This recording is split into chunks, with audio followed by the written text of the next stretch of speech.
So my dad, I think I made the point before, rarely around.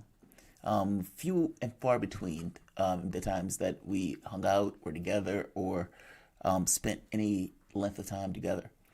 Maybe when I was a baby, but as I got older, not so much.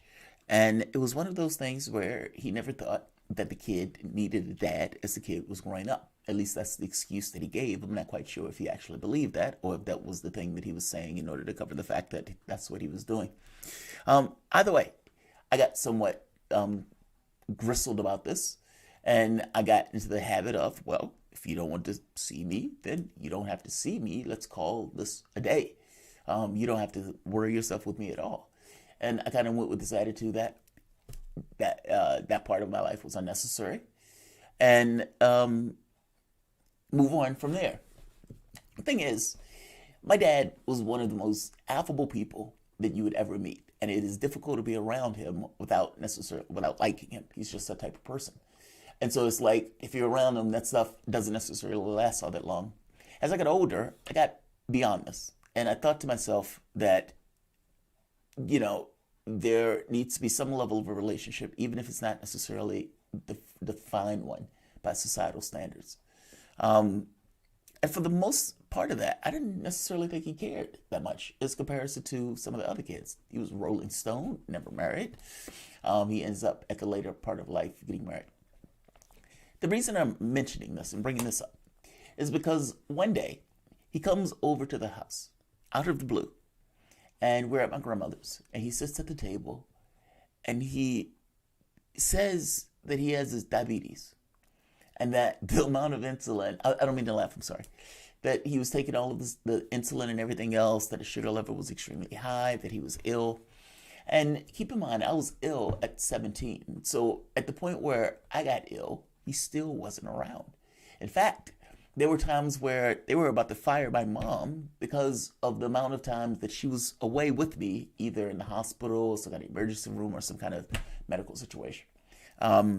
In situations where she needed vacation time, he could have given it. He didn't. He ends up giving it to somebody else out of spite or something like that. And so when all those times where I was ill, all those times when I was sick, often he wasn't around. He comes to the house and he breaks down and starts crying. Now, I am looking at him like, what the fuck is happening? And I'm looking at my mom, and he's like, I'm sorry, I wish I could have been there, I wish I could have been better, etc. My grandmother starts going after him in this moment, and my mom and I get up and walk out, and we get outside and we start laughing. And I'm like, what the fuck is going on with this? The thing is, my dad is a habitual liar. And if you're trying to find a way to mitigate what is taking place, meaning all of the shit that you did, and you're trying to find a way to get back into some level of a good grace. I didn't even think my dad cared about me or loved me in this way. Later on, that came into question. But the point I'm making here is, for him, his thought is, in order to kind of mitigate any kind of hard feelings, to deal with the flack that they may get for all of the things that took place in regards to growing up, or the things that took place in regards to even recent history, this is the position that I need to take. And I need to take this very specific position to indicate that I am contrite, that I understand that I messed up, that I'm going to acknowledge the fact that I messed up, and that I am worthy of forgiveness. The reason that I'm telling you this for a Cuomo video is because Cuomo, in this moment, is doing the exact same thing. I recognize the act. It's actually a masterful performance. There's some situations where you're going to get hit, and there's nothing that you can do. You're going to lose something. And the only thing that you can do is to try to find a way to mitigate it, but you can't stop it. Not just can't stop it, it's going to hurt. It's going to hurt, and it's going to be something long and sustained where you are basically going to have to batten down the hatches in order to deal with. People get into trouble when they don't realize the situation to which they find themselves, and they try to win in a lost position or in a drawn position, as opposed to saying, all right, this is going to hurt. I'm just going to absorb this blow. I'm going to batten down the hatches. I'm going to try to minimize harm. And more importantly, not just minimize harm, I'm going to project an image, a position to give me the best foot forward in trying to deal with the crisis. Meaning, yeah, this is going to look bad. And no, it's not going to be graceful.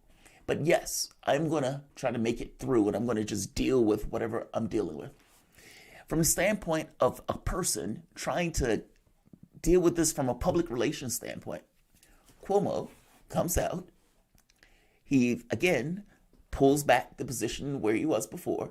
As opposed to, I didn't do anything wrong, it becomes, I acknowledge my failure. I'm embarrassed by this.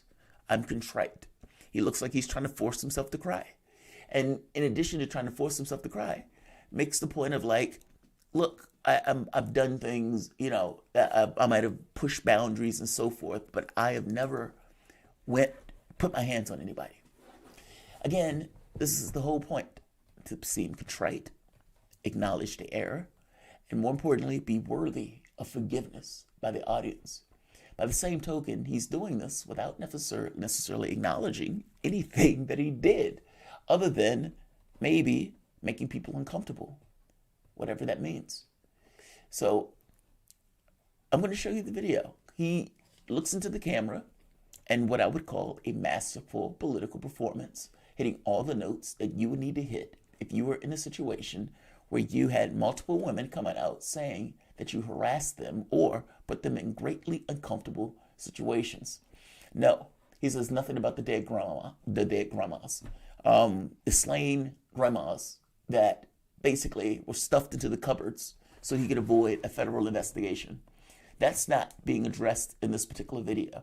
And so even though he's being pressed to resign for the sexual harassment, the dead grandma thing to me matters a little bit more. Yes, he's being investigated for the dead grandma thing. This seems to be more of a public pressure thing that I'm not quite sure yet.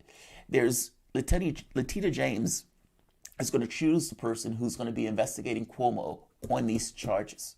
He has lost all sorts of political capital, all power to do anything about it in order to mitigate it. The only thing he can do is weather the storm at this point. And the only choice in this matter that he has left is, how do I weather it? I'm going to be contrite. I'm going to try to cry. I'm going to acknowledge my errors. And I'm going to be a better man. And I'm just going to say I never put my hands on anybody, New Yorkers. But yes, I'm embarrassed about my actions. And I am worthy of your forgiveness. So we can move on and I can get back to the normal motherfucker that I am. Welcome to the Soapbox.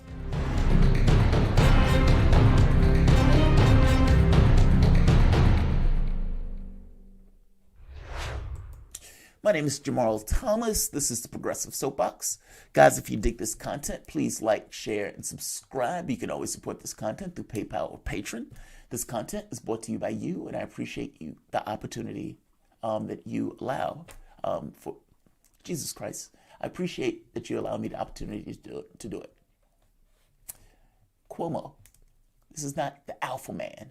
This is not the gorilla man beating his chest and telling people what to do and yelling at one person or that person and grabbing this woman and pulling her in close and saying, "Let me kiss you." And it's like, oh my God, let me do it. Let me kiss you. I want to kiss you on the lips. Are you monogamous? Do you have sex with older men? Older men like me? I am okay with having sex with younger women in their 20s. Kind of like you. Not saying anything between there. Yeah, don't jump to conclusions. Just putting that up.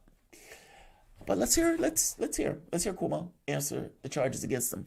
Look, I've said it before. He is admitting guilt all the way through. To start off saying, I didn't do anything wrong. Okay, that's one level. Then to feel that you need to strengthen your position or change your footing in order to, again, put the best look that you think the environment demands. And then you realize, oh my God, this is far more dangerous than what I thought it was for me politically. I need to take a different tact. And that different tact is basically weather the storm. How do I need to act? How do I need to look? Cuomo, just let's take a look at it. Let's let him explain where he messed up. Because my contention is, Cuomo, every time he takes a step back, admits guilt. because you're never going to admit everything that you've done. By the same token, taking this particular attack is Cuomo basically saying, I'm contrite, I understand what I did wrong, without ever really having to admit exactly what it is that he did wrong. And yet, he projects as if I am worthy of forgiveness, New York. Let's play the clip.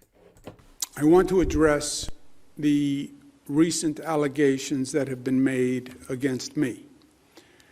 As you probably know, the Attorney General is doing an independent review. Just to be clear, which allegations? The one about the dead grandmas and you stuffing those grandmas in the cupboards in order to avoid Donald Trump seeing them and tweeting about them, or to avoid federal investigations? Which one is it? Because I got to be honest, that one is far, far more important considering the number of people that are dead. 28% of the people that died in New York were part of nursing homes. Nursing homes only make up 1% of New York. So that is a big, big deal that Cuomo honestly needs to answer for. I'll start this over. I don't want to, jump the gun on this. Let me just say this. If a man who is basically made choices that has gotten a lot of people killed and is hiding the numbers of those people that got killed to the tune of like 50%. And that man who knows his sins will go out, will accept an Emmy, will go out, write a book on leadership, will go out and give these dodgy propaganda press pieces daily that people were comparing to Donald Trump. Oh, Donald Trump has a clown car, but look at Cuomo. He's so on point. Those numbers were dodgy considering he was hiding the numbers. He was cooking the books. They were putting Cuomo in the conversation about running for president, knocking Joe Biden out of the way because they weren't satisfied with Joe Biden. And in all of this time, he knew his sins. And despite knowing his sins, he projected this air of confidence, absolute mendacity.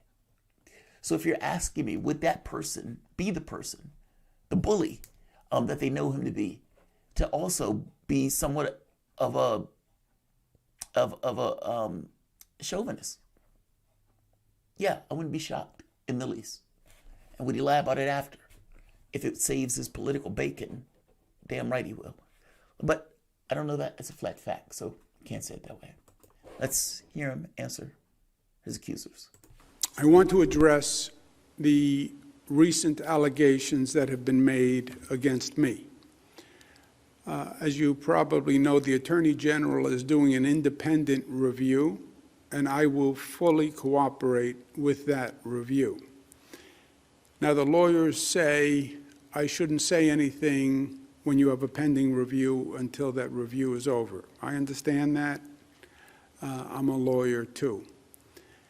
But I want New Yorkers to hear from me directly on this. First, I fully support a woman's right to come forward. And I think it should be encouraged in every way. I now understand that I acted in a way that made people feel uncomfortable. It was unintentional, and I truly and deeply apologize for it. I feel awful about it, and frankly, I am embarrassed by it. And that's not easy to say, but that's the truth. But this is what I want you to know, and I want you to know this from me directly. I never touched anyone inappropriately. I never touched anyone inappropriately. I never knew at the time that I was making anyone feel uncomfortable. I never knew at the time I was making anyone feel uncomfortable. And I certainly never, ever meant to offend anyone or hurt anyone or cause anyone any pain. That is the last thing I would ever want to do.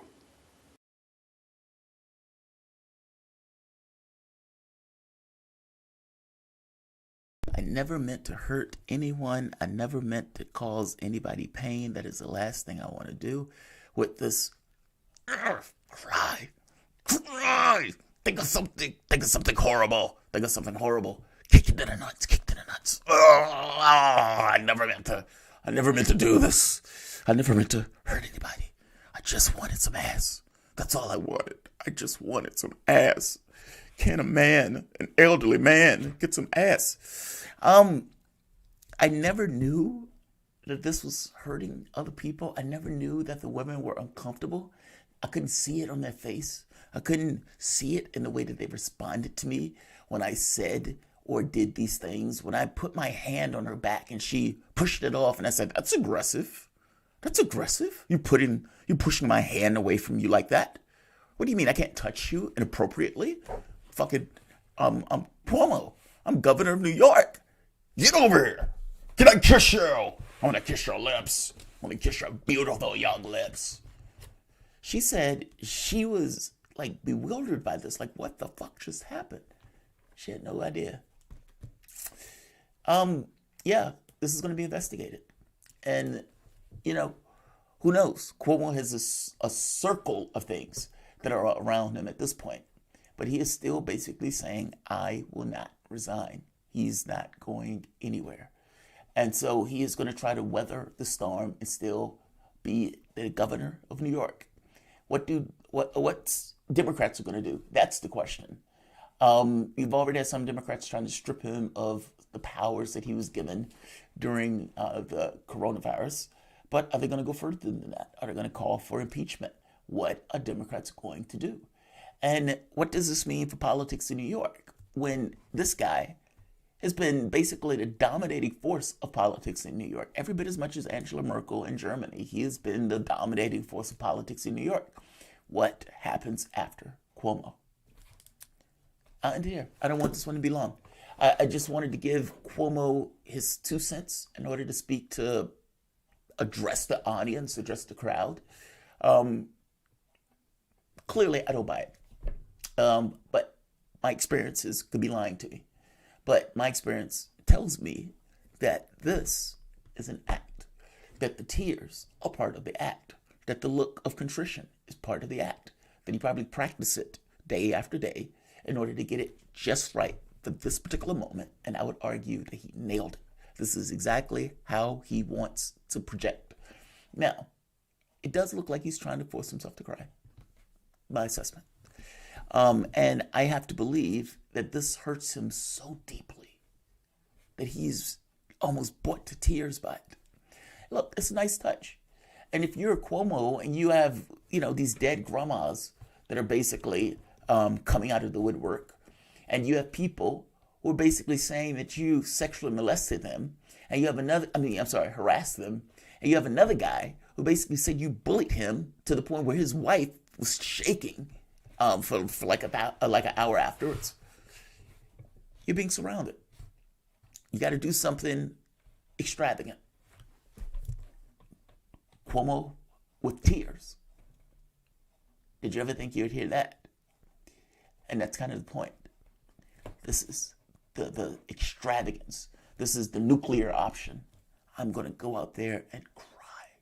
That's what I'm going to do. And I'm going to weather this storm because I am fucking Cuomo. I will not resign. I'm going to live through this. Please,